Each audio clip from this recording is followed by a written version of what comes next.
एक बार भगवान शंकर और माता पार्वती पृथ्वी पर भ्रमण के लिए निकले। चलते चलते वे एक गांव में पहुंचे। वहां उन्होंने एक तालाब देखा जिसमें कई बच्चे हंसते खेलते तैरते हुए आनंद ले रहे थे। लेकिन उन्हीं बच्चों के बीच एक बच्चा उदास मुद्रा में किनारे बैठा हुआ था।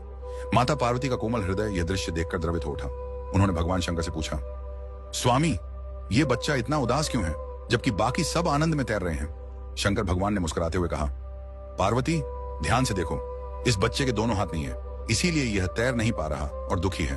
माता पार्वती ने गंभीरता से कहा, तो फिर आप अपनी शक्ति से इसे हाथ दे दीजिए ना, ताकि यह भी अन्य बच्चों की तरह खेल सके, आनंद पा सके। भगवान शंकर बोले, देवी, हम ईश्वर होकर भी विधि के विधान में हस्तक्षेप नहीं कर सकते। हर आत्मा को अपने कर्मों के अनुसार ही फल मिलता है। यह बच्चा पूर्व जन्म के कर्मों के कारण आज इस अवस्था में है। माता पार्वती ने करुणा भाव से बार बार प्रार्थना की, हे नाथ, आप करुणा के सागर हैं, कृपा करके इस बालक को नया जीवन दें। भगवान शंकर अंततः सहमति दे देते हैं और उस बालक को अपने तपोबल से दोनों हाथ प्रदान कर देते हैं। अब वह बच्चा भी प्रसन्न होकर तालाब में कूदता है और बाकी बच्चों के साथ तैरने लगता है। एक सप्ताह बाद शंकर और पार्वती जी पुनः उसी मार्ग से गुजरे। उन्होंने देखा कि तालाब में अब केवल वही बच्चा तैर रहा था और बाकी सब बच्चे तालाब के बाहर खड़े थे, भयभीत से। माता पार्वती ने विस्मित होकर पूछा, स्वामी, अब क्या हुआ? बाकी बच्चे बाहर क्यों हैं? भगवान शंकर ने कहा, ध्यान से देखो, वही बच्चा पानी में बाकी बच्चों को जबरन डुबो रहा है, इसलिए सब बच्चे उससे डरकर बाहर भाग गए हैं। पार्वती जी स्तब्ध रह गईं। भगवान शंकर ने गंभीर स्वर में कहा, देवी, यही कारण है कि हम विधि के विधान में हस्तक्षेप नहीं करते। यह बालक अपने पूर्व जन्म में भी अपने हाथों से दूसरों को कष्ट देता था। उसी कर्म के कारण इसका यह जन्म बिना हाथों के हुआ। अब जब इसे हाथ वापस मिले तो फिर वही कृत्य दोहराने लगा।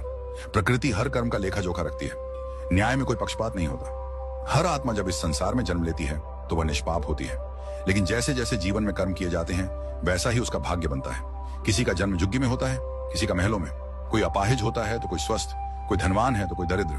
परंतु यह सब स्थायी नहीं है, सब परिवर्तनशील है। अगर कोई व्यक्ति आज पैसे के घमंड में बुरे कर्म करता है तो आने वाले जन्मों में उसे उसका फल अवश्य मिलेगा। कर्म का बही खाता अचूक होता है, न उसमें गलती होती है न पक्षपात। भगवान ने आगे कहा, राजा दशरथ के घर स्वयं भगवान राम ने जन्म लिया था, लेकिन अपने पूर्व जन्म के कर्मों के कारण उन्हें पुत्र वियोग में प्राण त्यागने पड़े। श्रवण कुमार के अंधे माता पिता ने राजा दशरथ को श्राप दिया था, जिस प्रकार हम अपने पुत्र श्रवण की मृत्यु से दुखी होकर अपने प्राण त्याग रहे हैं, उसी प्रकार एक दिन तुम भी अपने पुत्रों के वियोग में तड़प कर प्राण त्यागोगे।